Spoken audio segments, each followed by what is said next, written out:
au quartier général de Satan. Les reines du monde de Babylone, sous la domination de Satan. Les reines du monde aujourd'hui sont servies sous le royaume des ténèbres par la force des femmes, le pouvoir aux femmes. Satan a inventé les droits des femmes chrétiennes, un mouvement de libération, un mouvement féministe des droits des femmes, un mouvement qui est sous le royaume des ténèbres, le règne du royaume des ténèbres.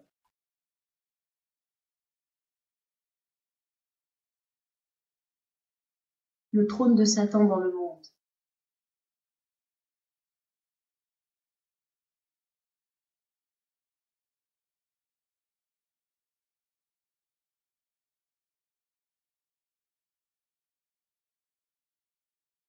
Maître,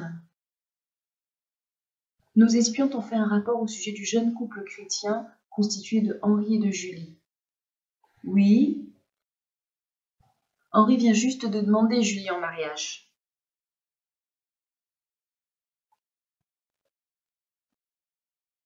Julie, voudrais-tu m'épouser? Oui. Ont-ils expérimenté le baptême dans le Saint-Esprit? Non, ils n'ont même jamais essayé de... Bien, vous devez les empêcher de recevoir le Saint-Esprit. Je ferai de mon mieux, maître. Ne dis pas ça, insensé. Désolé, maître. Oui, je dois faire comme tu as dit. Je veux aussi que tu les séduises pour qu'ils croient en le mariage égalitarien, c'est-à-dire que la femme est autant le chef que l'homme. Avec plaisir, maître. Ne me déçois pas encore une fois. Non, je ne le ferai pas.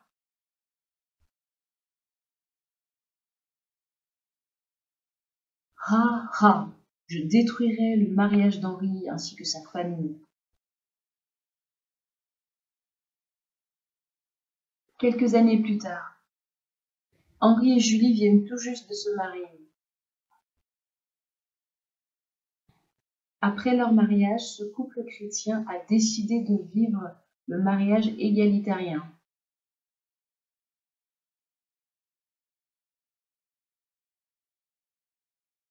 C'est-à-dire que le mari et la femme sont tous les deux les chefs de la famille et du foyer. Le mariage égalitarien a été inventé par Satan. Les ténèbres maléfiques se meuvent et dominent sur eux dans leur foyer, dans ce foyer. Les ténèbres commencent à refroidir leur amour dans leur mariage.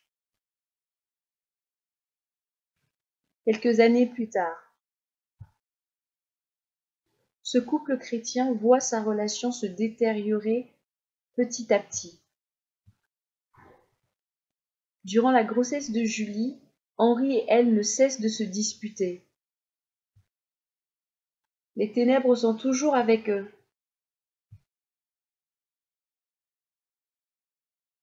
Après avoir eu leurs jeunes enfants, Julie a décidé de faire passer ses enfants avant son mari Henri.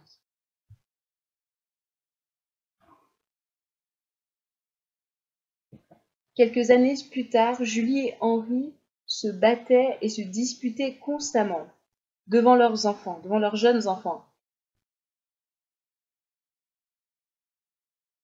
Ha ha! Le mariage égalitarien est fait et voulu pour détruire le mariage et la famille. Après des années, le divorce est signé. Oh, merci, merci Dieu pour ceci. Amen à ça. Ha ha ha. Quelques mois plus tard, Julie a présenté à ses enfants son nouveau petit ami.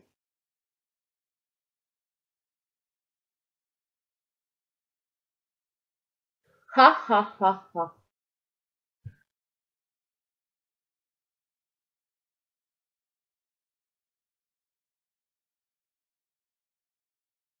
Les enfants, Rob et moi allons bientôt nous marier. Il sera donc votre nouveau beau-père. Maman, pouvons-nous rester avec notre papa ce week-end?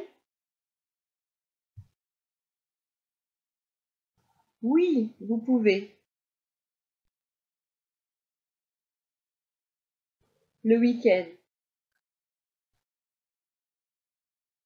Bonjour les enfants. Bonjour papa. Après quelques semaines,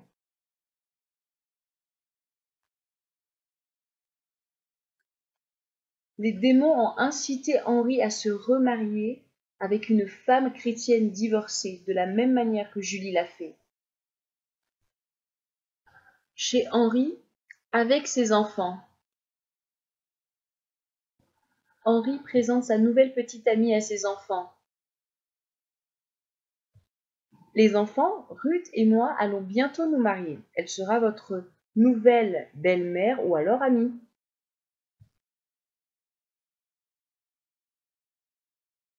Ces enfants sont tellement déçus du remariage. Les effets, les conséquences du remariage sur les enfants lorsque leurs parents divorcent sont bien réels. Les enfants seront alors sous la malédiction du divorce dans les futures générations.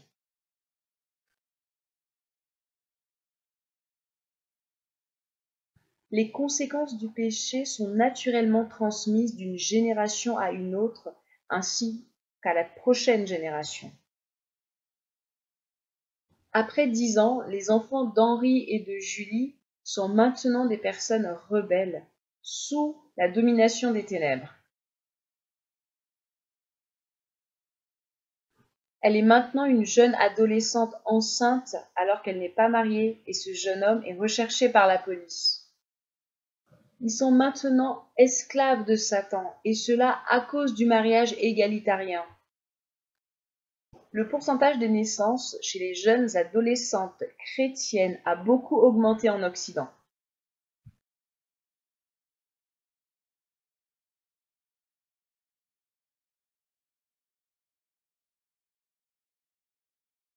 Bien joué, mes démons!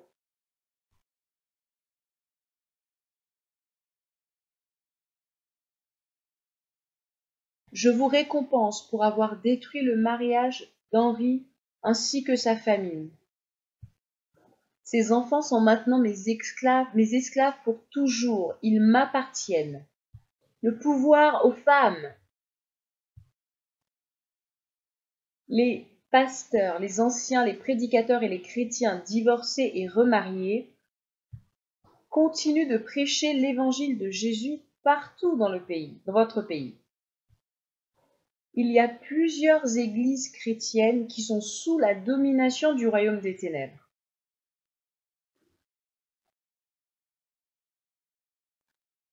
Il y a un nombre incalculable de chrétiens qui marchent dans les ténèbres qui conduisent en enfer. Beaucoup de chrétiens divorcés, remariés, adultères et fornicateurs sont jetés dans le lac de feu.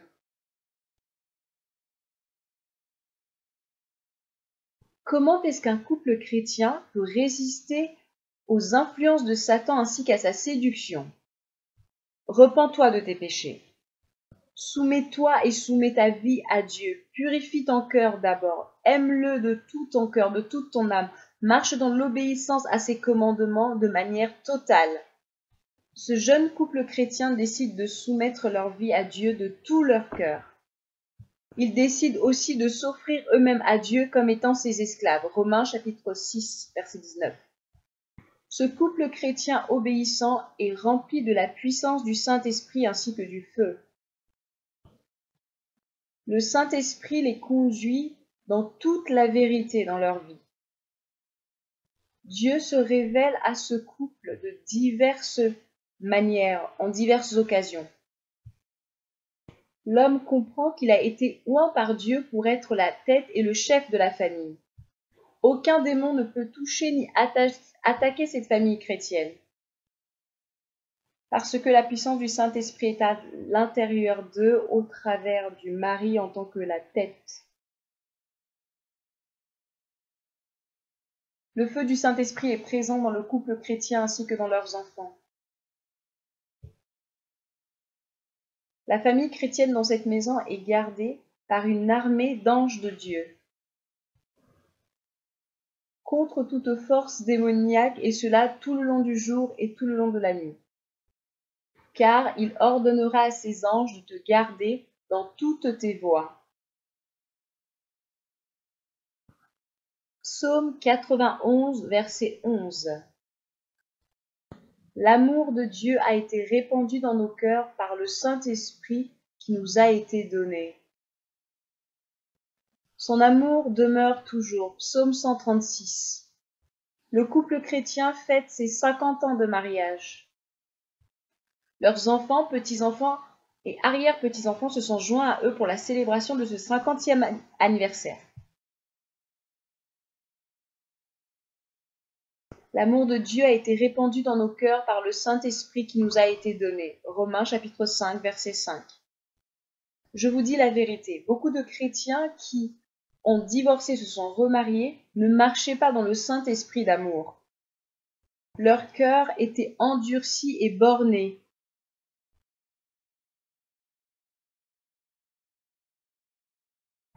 Jésus leur répondit, « C'est à cause de la dureté de votre cœur que Moïse vous a permis de répudier vos femmes. Au commencement, il n'en était pas ainsi. Mais je vous dis que celui qui répudie sa femme, sauf pour infidélité, et qui en épouse une autre, commet un adultère. »